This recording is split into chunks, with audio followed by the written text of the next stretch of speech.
اي ده نسخه من ال EC2 instance بتاعتك، هي image من ال EC2 instance بتاعتك customized image لل EC2 instance بتاعتك. يعني انت مثلا عندك EC2 instance، هتعمل لها شويه كاستمايزيشن. بدل ما انت كل مره لما تيجي تلانش اي سي 2 انستنس بتخش تحط الاوبريتنج سيستم. لو تفتكروا حطينا في حاجه اسمها اليوزر داتا، حطينا السكريبت بتاع الويب. مثلا بتختار شويه حاجات ليها علاقه بالسوفت وير كونفيجريشن وهكذا. طب ليه كل مره اقعد اخش ادخل كل البارامترز دي؟ انا ممكن مثلا انا اعمل اي سي 2 انستنس، اقول ايه، انا عايز الاي سي 2 انستنس دي تبقى دايما لينكس، هسميها مثلا اكس واي زد الاي سي 2 الايمج دي. تمام. عايزه تبقى اللينكس الفيرجن الفلانيه، وعايز مثلا اليوزر داتا هحط فيها ويب الفلاني، واعمل شويه كاستمايزيشن كده واسيفها. بس اسيفها ايه؟ اسيفها ك AMI image. بس كده. تيجي بعد كده انت بقى المره الجايه لو عايز تعمل ديبلويمنت لنفس السبيكس دي، هتلود ال AMI image على طول، مش هتقعد بقى تدخل كل البارامترز دي. فهي كاستمايزيشن للاي سي 2 انستنس، وبتتسيف في ام اي ايمج، وبعد كده بتلونش الام اي ايمج، وهي سبيسيفيك للريجنز.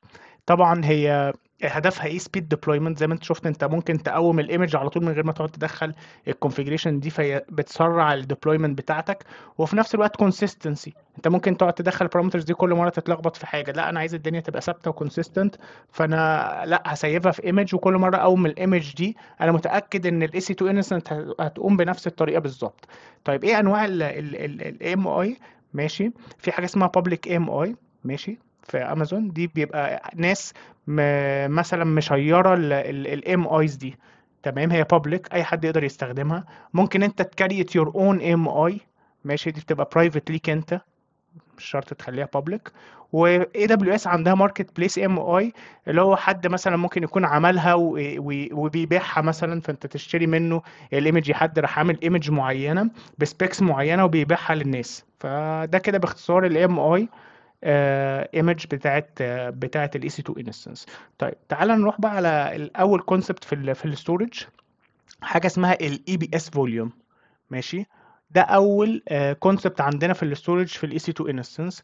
طيب يعني ايه الاي بي اس فوليوم ده؟ هو نتورك درايف، تمام، بيبقى اتاتشد للاي سي 2 انستنس. زي ما انت شايف كده، دي الاي سي 2 انستنس. ماشي. خلينا ناخد دي اللي على الشمال دي، وده الدرايف اللي هو مثلا الاي بي اس فوليوم. انت ممكن تختار حجم الفوليوم اللي انت عايزه، ماشي، وليه طبعا انواع كتير هنعرفها. بس مثلا خلينا نقول في الحاله بتاعتنا دي احنا اخترنا مثلا هو يبقى 10 جيجا. فمعنى كده ايه؟ ان زي الاي سي 2 انستنس دي هيبقى الاي بي اس بتاع الاي بي اس فوليوم ده اتاش ليها، فهي تقدر تسيف الداتا بتاعتها جوه الاي بي اس فوليوم ده. طيب في كونسبت تاني مهم قوي اسمه ان انت الاي سي 2 انستنس ممكن تكيب الداتا بتاعتها حتى لو حصل لها ترمينيشن. يعني انت لو رحت ماسح الاي سي 2 انستنس دي، ممكن الفوليوم ده يفضل موجود، وبعد شويه مثلا لما تقوم اي سي 2 انستنس ثانيه تروح عامل اتاتشمنت للفوليوم ده للاي سي 2 انستنس الثانيه. تمام. فالاي سي 2 انستنس الثانيه هتقدر تشوف او الجديده هتقدر تشوف الداتا اللي كانت موجوده في الفوليوم ده. طبعا هو بيبقى ماونتد لوان انستنس بس، فمعنى كده ايه؟ ان انت ما تقدرش ان انت لو عندك اي بي اس فوليوم ما تقدرش ان انت تاتشه لاكتر من انستنس في نفس الوقت. لازم يبقى attached ل one instance at a time.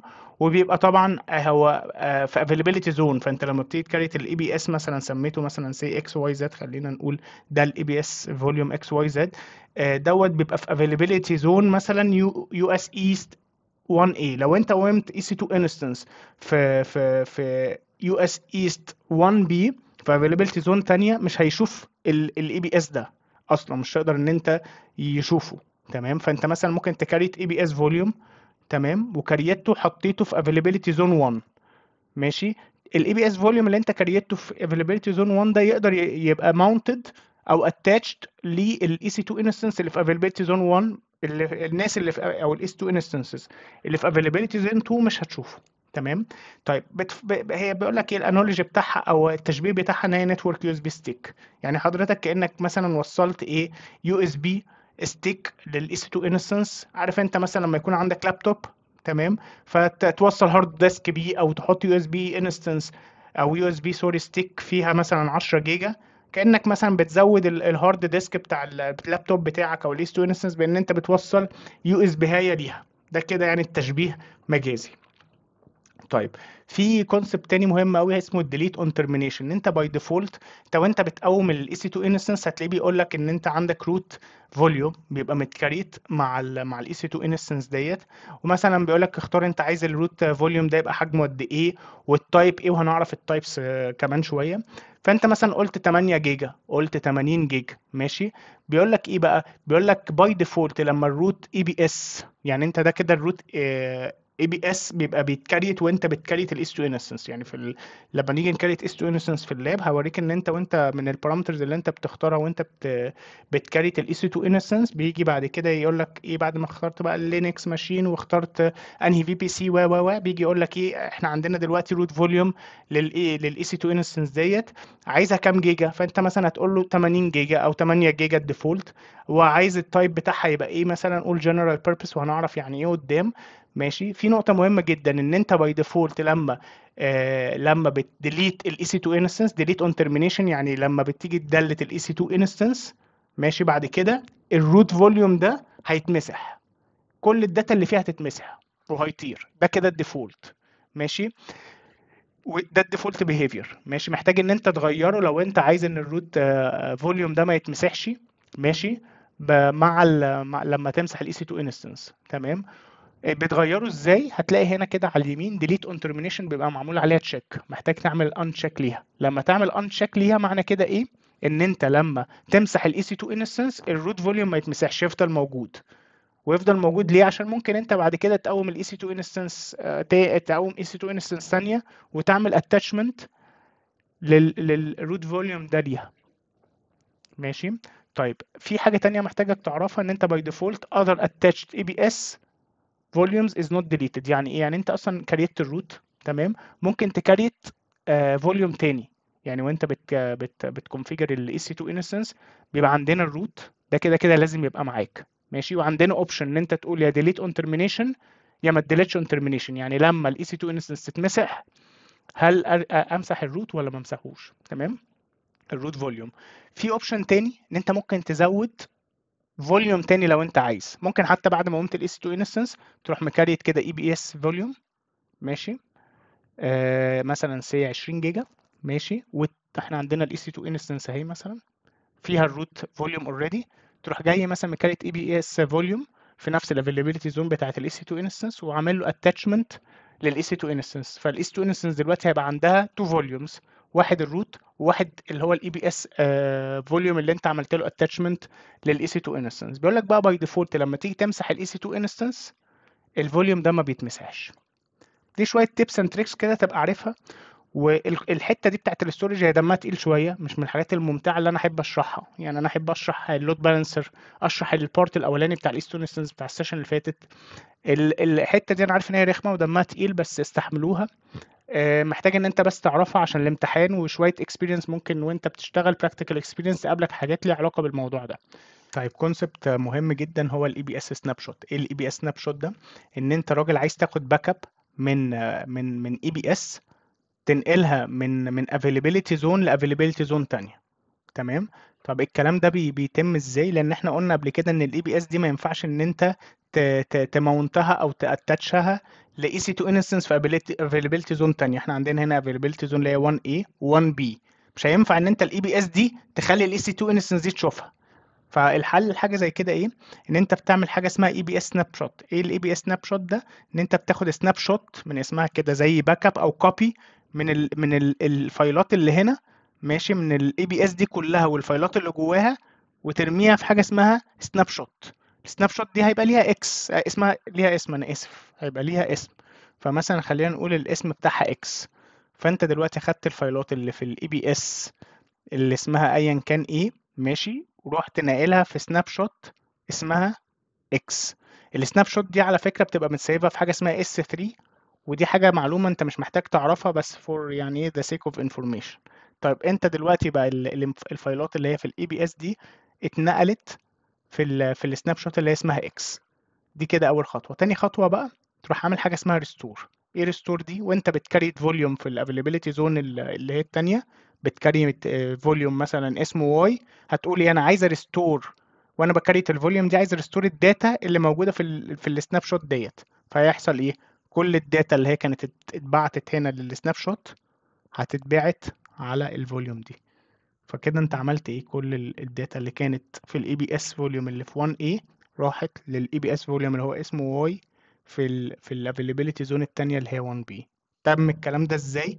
من خلال خطوتين. عملت الاول باك اب بالسناب شوت، ماشي، اخدت باك اب للاي بي اس دوت بسناب شوت وسميته مثلا اكس، وبعد كده بقى ريستورت السناب شوت ديت في فوليوم، وانت بتكريت الفوليوم هتقول انا عايز ريستور الداتا اللي هي موجوده في السناب شوت اللي اسمها مثلا اكس. طيب ايه انواع الفوليومز؟ الاي بي اس فوليومز اول حاجه اللي هو الجي بي 2 والجي بي 3 ده اس اس دي فوليوم، ده جنرال بيربس، جي بي دي جنرال بيربس، ماشي. وهو كويس جدا من ناحيه الكوست. لو انت عايز فوليوم اس اس دي ماشي و... والكوست بتاعه يكون كويس هتروح للجنرال بيربس. ده رقم واحد. رقم اتنين الاي او 1 اي او 2 اس اس دي، ده لو انت عايز هاي بيرفورمانس ولو ليتنسي وهاي ثروبوت. تمام كده. لو انت عايز هاي ثروبوت ولو ليتنسي هتروح للاي او 1 اي او 2. طيب ده طبعا اس اس دي برضو. النوع الثالث هو الاس تي ال، ده بيبقى اتش دي هارد ديسك، ماشي. هو لور في الكوست بتاعه اقل من الجي بي والاي او 1. بيستخدم امتى؟ لو انت عايز هاي ثروبوت عندك بيج داتا، ماشي، هتتنقل ما بين الفوليوم ده، ماشي، والاي سي 2 انستنس. ساعتها ممكن تختار الاس تي ال دوت لو انت مش فارق معاك الليتنسي. يعني هو بس مشكلته الوحيده ان هو ممكن الليتنسي تبقى عاليه شويه او اعلى من الاي او 1 واي او 2، بس هو هيديك ثروبوت عالي جدا، بس الليتنسي مش جارانتيد. فلو انت فارق معاك الليتنسي هتروح لاي او 1 اي او 2، لو مش فارق معاك الليتنسي هتروح لاس تي ال. طيب امتى تروح للاس سي؟ ده النوع الرابع، ماشي، ده اتش دي برضو. بتستخدمه لو انت بيج داتا زي ما قلنا برضو زي الاس تي ال 1، والليتنسي مش فارقه معاك، وان انت مش بتاكسس الداتا دي كل شويه less frequently access data.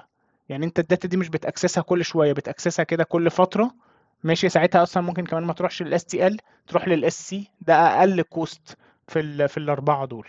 ده كده باختصار الاي بي اس فوليوم تايبس. الكونسبت اللي بعد كده اللي عايزك تفهمه حاجه اسمها اي بي اس مالتي اتاتش. ايه الاي بي اس مالتي اتاتش ده؟ انت لو تفتكر ان احنا كنا قلنا ان المفروض ان انت الاي بي اس فوليوم ده يبقى attached ل 1 اي سي 2 instance، تمام. طب افرض ان انت عندك اي بي اس فوليوم عايز تخليه attached لاكتر من اي سي 2 instance. ساعتها محتاج ان انت تكريت الاي بي اس دوت في فيتشر كده فيه او اوبشن اسمه المالتي اتاتش، وانت بتكريت الاي بي اس فوليوم محتاج ان انت تعمل عليه تشيك. معنى كده ان انت قلت ان الاي بي اس ده هيستخدم للمالتي اتاتش. معنى كده ايه؟ ان انت الاي بي اس فوليوم ده يقدر اكتر من اي سي 2 انستنس يشوفه، والتايب بتاع الاي بي اس ده لازم يكون اي او 1 اي او 2. وده سؤال مهم قوي على فكرة في الامتحان. يعني ده سؤال مهم قوي في الامتحان، ممكن يجي لك يقول لك ايه؟ انهي نوع من انواع الاي بي اس فوليومز انت هتختارها عشان تكريت اي بي اس فوليوم اللي عايز تشيره مع اكتر من اي سي 2 انستنس؟ هتقول اي او 1 اي او 2. ده كده باختصار ان انت بتعمل اتاتشمنت للاي بي اس فوليوم لاكتر من اي سي 2 انستنس، ولازم يكون الاي سي 2 انستنس دي كلهم في نفس الافيلابيلتي زون. طيب في نوع تاني من الاي سي 2 انستنس ستورج، ان انت اصلا بيبقى فيه جوه الاي سي 2 انستنس، ماشي، لوكال ستورج، ماشي، لوكالي اصلا في الاي سي 2 انستنس. الاي بي اس ده زي ما قلنا كان بيبقى فوليوم متكريت في حته، ماشي، وبيبقى اتاتشد للاي سي 2 انستنس، تمام. لكن دوت اصلا بيبقى فوليوم جوه الاي سي 2 انستنس، جوه الهارد ديسك بتاع يعني خلينا نقول الهاردوير بتاع الاي سي 2 انستنس، ماشي. طيب ميزته ايه؟ ماشي، ان هو هاي بيرفورمانس. ليه؟ لان هو طبعا لازق في الاي سي 2 انستنس، جوه الاي سي 2 انستنس، فهو سريع جدا. مشكلته في ايه؟ ان انت بتلوز الداتا لو الاس 2 انستنس دي وقفت. يعني انت لو انت بتكريت الاس 2 انستنس، الانستنس بتقوم بتبقى راننج، ممكن يجي وقت مثلا ايه تروح عامل الاي سي 2 انستنس دي تقول ايه انا عايز اوقفها ستوب الانستنس دي، انا مش عايزها تشتغل، عايز الفي ام اي دي تبقى ستوب دلوقتي ما تشتغلش، هتلوس كل الداتا. ماشي. فهي بتبقى حلوه اليوز كيس، انت عايز مثلا يبقى في بفر او كاش سريع، عايز ان انت مثلا تكايش حاجات جوه الاستورج دي، فبتبقى حلوه في الموضوع ده. لكن مشكلتها إيه؟ ان انت اول ما الاي سي 2 انستنس بتقف الداتا دي بتتمسح. ماشي. طيب. الكونسبت التاني في الاستورج حاجه اسمها الاي اف اس elastic file system. بس قبل ما اتكلم عنه worth noting ان انا اقول ان الاي بي اس دي حاجه اسمها بلوك ستورج، بينما الاي اف اس ده حاجه اسمها فايل شيرنج. تمام. فانت اي حاجه في الامتحان ليها علاقه بالبلوك ستورج بتعرف على طول ان انت بتختار الاي بي اس. اي حاجه ليها علاقه بالفايل شيرنج في الامتحان بتختار الاي اف اس اللي هو elastic file system وانت مغمض. طيب. ايه هو الاي اف اس؟ ماشي، هو managed network file system. ماشي. managed by مين؟ by AWS طبعا. ماشي. that can be mounted by many EC2 instance. يعني ايه؟ يعني انت ممكن يبقى عندك اكتر من EC2 instance في availability zones مختلفة يقدروا ان هم يشيروا نفس الفايل سيستم ده. تمام. طيب. فبيقول لك هنا كان work with EC2 instance in multi AZ. كان دي على فكرة مش اوبشن في الاي بي اس، الاي بي اس لازم يبقى نفس الاي زي، وعشان تخليه يبقى شيربل ما بين اكتر من اي سي 2 انستنس كنت لازم تعمل حوار الفيتشر بتاع المالتي شير. طيب. طبعا هو اغلى اكسبنسيف. ماشي. وبتدفع حسب وانت استخدامك، يعني حسب هتستخدم قد ايه هتدفع فلوس، بتجت شارج بير يوز. طيب. هو compatible مع اللينكس، بس معنى كده ايه ان الاي سي 2 انستنس دي لازم تبقى لينكس مش ويندوز. وجود فور فايل شيرنج، يعني انت عندك شويه فايلات هنا عايز تشيرها مع كذا اي سي 2 انستنس، حلوه قوي ان انت ايه زي شيرد كده فولدر فيه فايلات تخلي كل الاي سي 2 انستنس يشيروا الفايلات ديت اللي موجوده في الاي اف اس. طيب. وانت بتكونفيجر الاي اف اس هتلاقي حاجه اسمها البرفورمانس مود، بيسالك انت عايز البرفورمانس يبقى عامل ازاي. في حاجه اسمها جنرال بيربس ودي هتبقى دايما معانا اللي هي بتبقى حاجه بالانسد. لو انت عايز ثروبوت عالي هتختار دايما الماكس اي او دوت للهاي ثروبوت، ودايما ده بيبقى اغلى شويه. طيب. ده كده وانت بتكونفيجر الاي اف اس اخترت البرفورمانس مود، عايزه جنرال بيربس او عايزه ماكس اي او لو انت هاي ثروبوت. بعد كده بتلاقي حاجه اسمها ثروبوت مود. ماشي. عايز الثروبوت مود يبقى عامل ازاي؟ بيبقى واحد من ثلاثة اوبشنز. في حاجه اسمها البيرستنج. بيرستنج يعني ايه؟ يعني انت في بيرست كده، يعني فجاه هيبقى في ترافيك عالي قوي على الاي اف اس ده، فعايز ان الاي اف اس ده يقدر يهندل البيرست ديت، ولا مش فارق معاك حوار البيرستنج ده، عايز حاجه اسمها بروفيجن. ده الاوبشن التاني، يعني وانت بتختار الثروبوت مود. وانا اسف ان الحته دي نظري شويه ودمها تقيل وسخيفه، بس يعني ايه استحملوها واستحملوني. فاحنا قلنا كده ان في حاجه اسمها البيرستنج، لو انت هيبقى في بيرست ترافيك فجاه عالي قوي على الاي اف اس ده، فهتختار البيرستنج. لو الحوار ده مش موجود عندك هتختار حاجه اسمها بروفيجن. ايه البروفيجن ده؟ ان انت بتسيت ثروبوت اوريدي. يعني انت هتقولي ايه؟ انا اكسبكت على فكره في حاجتين في الاي اف اس، في حاجه اسمها الاستورج، ان انت بيبقى عندك مثلا بتقول الاف اس ده انا عايزه 10 جيجا، ده كده الاستورج. ماشي. اللي هو يقدر يشيل فايلات اب تو 10 جيجا.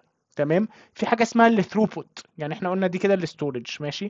تاني حاجه الثروبوت ده اللي هو السرعه اللي يقدر يبعت بيها الترافيك، يعني بتاعت النتورك بقى، يعني دي مش بقى مش الداتابيز او الاستورج، لا ده النتورك، الحته النتورك. فالثروبوت ده الحته النتورك. فالحته الثروبوت مود دي انت بتكونفيجر او بتقول انت عايز الحته النتورك دي تبقى عامله ازاي، عايزها بيرستنج زي ما قلنا، ولا عايزها حاجه اسمها بروفيجن، ان انت من الاول بتقول ايه انا هاكسبكت مثلا ان دايما الناس عايزه تداونلود حاجات او تشوف حاجات في الاي اف اس فايل سيستم ده بسرعه 1 جيجا. تمام. او بسرعه 10 جيجا، فانت لازم تست الثروبوت من الاول. ماشي. لو انت عندك حاجه بيرستنج فجاه هتلاقي ناس مثلا بتبعت 10 جيجا او 20 جيجا، يبقى تختار البيرستنج مود. ماشي. لو انت عارف ان مفيش بيرستنج وعارف ان انت مثلا الثروبوت اللي انت هتبقى محتاجه للاي اف اس ده مثلا 1 جيجا، يبقى انت هتروح عامل حاجه اسمها اختار البروفيجن وتقول ايه انا عايز الثروبوت يبقى مثلا 1 جيجا. فعشان كده هو بيقول لك الثروبوت ده ملوش دعوه بالستورج سايز، الستورج سايز ده حوار تاني. ماشي. ده انت تقدر ان انت الناس تقرا الداتا، او الاي اف اس ده يبعت داتا للناس دي بسرعه ايه؟ بسرعه 1 جيجا مثلا بير سكند، ده اكزامبل. او تالت اوبشن بقى في الثروبوت حاجه اسمها الالاستيك، ان انت بقى بيبقى الموضوع الاستيك، مش هتثبته، مش هتقول انا عايز 1 جيجا كسرعه، حسب بقى الورك لود. وده بيبقى مثلا اليوز كيس بتاعته ان انت مش عارف الورك لود قد ايه، انت مش عارف الناس دي بتداونلود بحجم قد ايه، فانت هتسيبه الاستيك. الاستيك ده ان هو اوتوماتيكلي هيظبط الثروبوت هو. تمام. ده كده الحاجه التانيه واللي بتكونفيجرها وانت بتكونفيجر الاي اف اس. ماشي. تالت حاجه بتكونفيجرها حاجه اسمها الستورج تير. الستورج تير دي انت بتقول الفايلات اللي هنا دي، وده كونسبت موجود دايما في اي دبليو اس. ماشي. الفايلات دي بتبقى frequently accessed ولا مش frequently accessed؟ يعني ايه frequently accessed؟ يعني الناس دي في اي وقت بيروحوا يجيبوا الفايلات ديت، الاس 2 instance ديت، بيروحوا يجيبوا الفايلات دي في اي وقت، ولا الحوار ده بيحصل ايه كل فترة، كل مثلا يوم كده اي سي 2 instance تروح تجيب فايلات. ماشي. ف ف لو انت عايز ان الفايلات تبقى دايما available في اي وقت، هتختار الستاندرد، وده بيبقى اغلى for frequently accessed files.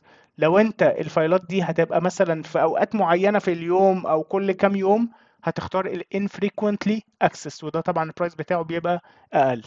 رابع حاجة بتختارها وانت بتختار ال AFS حاجة اسمها ال availability. انت عايز ال AFS دي تبقى standard. يعني ايه؟ يعني available في اكتر من availability zone. ماشي. يعني ايه؟ يعني انت لو في availability zone وقعت، لسه الاي اف اس سيستم ده يفضل شغال، ولا عايز الاي اف اس سيستم ده يبقى في وان زون، في وان افيلابيلتي زون. ماشي. لو انت طبعا عايز الاي اف اس دي تبقى في اكتر من افيلابيلتي زون عشان الافيلابيلتي، لو افيلابيلتي زون وقعت او داتا سنتر وقعت يفضل الاي اف اس ده شغال، يبقى هتختار الستاندرد. وده طبعا بيبقى اغلى، وده بيبقى كويس للبرودكشن. لو انت عندك برودكشن انفايرمنت، انت مش عارف، ما فيش تهريج في البرودكشن. ماشي. فانت لو في افيلابيلتي زون وقعت، انت عايز كل الافيلابيلتي زونز التانية تبقى شغاله، والاف اس سيستم ده يفضل شغال. لو انت مثلا بتعمل الحوار ده لتستنج، لديف انفايرمنت، باك اب، مش عارف ايه، هتختار الوان زون. ده كده باختصار الاي اف اس. لخصت لك هنا الفرق ما بين الاي بي اس والاي اف اس في الجدول الجميل ده. اول حاجه الاي بي اس دي بلوك ليفل ستورج، بينما الاي اف اس هي مانجد فايل ستورج. فاي حاجه فايل، اي حاجه شيرد، هتلاقي ان انت على طول لازم تختار الاي اف اس في الامتحان. طيب اليوز كيس بتاعتها ايه؟ داتابيزز. ماشي. الاكسس تو رو بلوك ليفل ستورج. بينما اليوز كيس بتاعت الاي اف اس ان انت شيرد فايل ستورج. ماشي. سبورت فور فايل بيزد ورك لودز. طيب البرفورمانس، هنا البرفورمانس بتعتمد في الاي بي اس على الفوليوم تايب. لو تفتكر قلنا الاي او 1 والاي او 2 ده اعلى بيرفورمانس واعلى ثروبوت. طيب بينما الاي اف اس ممكن نسكيب الحته دي، بتقول لك ايه؟ بيسبورت مالتي جيجا ثروبوت ليفل، اوتوماتيكلي سكيل البرفورمانس اب وداون حسب بقى انت عايز تعمل ايه. ولو تفتكر ارجع بقى لحته اللي هي البرفورمانس مود والثروبوت مود. طيب السكيلابيلتي. ماشي. بيقول لك ايه؟ لو انت عايز تكبر حجم الاي بي اس، انا اسف، محتاج ان انت تعمل مانوال انترفنشن. يعني لازم انت بايدك تخش تكبر او تصغر حجم الاستورج بتاعت الاي بي اس. بينما الاي اف اس فيها اوبشن ان انت ممكن تعمل اوتوماتيكلي سكيل. ماشي. ليه؟ لان لو تفتكر ان انت اصلا كنت بتدفع حسب استخدامك، فهي اصلا اوتوماتيكلي بتسكيل اب وداون حسب ما انت عايز. سكيل يعني انت تكبر في الحجم او تصغر في الحجم. تمام. طيب الديورابيلتي قال لك 99 و99 مش عارف كام، يعني مش مشكله قوي. ماشي. الميزه بس في الاي اف اس ان انت عندك الاي اف اس از افيلبل اكروس مالتيبل افيلابيلتي زون، بينما هنا كان دايما انت لوكت بافيلابيلتي زون واحده في الاي بي اس. طيب الاكسس قال لك ان انت ايه؟ attach to only one instance لو تفتكر، الا لو انت عملت enablement لحاجه اسمها المالتي attached. ودي بتخليك ان انت تقدر ان انت تاتاتش الاي بي اس لاكتر من اي سي 2 انستنس، بس لازم تبقى في نفس الافيلابيلتي زون. الكونسترين ده مش عندنا في الاي اف اس. ليه؟ لان انت تقدر ان انت تماونت الاي اف اس لاكتر من اي سي 2 انستنس، والاي سي 2 انستنس دي ممكن يبقوا اصلا في اكتر من افيلابيلتي زون، مفيش مشكله. البرايسنج بيقول لك بتشارج فور بروفيجن ستورج. بروفيجن دي يعني ان انت اصلا بتقول السايز من الاول، من قبل ما تقوم الاستورج هتقول ايه، انا عايز 80 جيجا وانا هدفع على ال 80 جيجا دي، هو بيقول لك سعرها بقى ساعتها مثلا تدفع مثلا سي $1000 مثلا. فانت اوريدي ده معنى كلمه بروفيجن ستورج، ان انت بتختار الاستورج من الاول وبتبقى عارف سعرها كام. لكن بينما الاي اف اس بيقول لك انت بتتشارج حسب الاماونت اوف ستورج يوزد. يعني انت ما استخدمتش اي حاجه، انت عندك مثلا هنا الاي اف اس ماشي، ما استخدمتش اي حاجه وما حطيتش اي فايلات، خلاص مش هتدفع اي حاجه.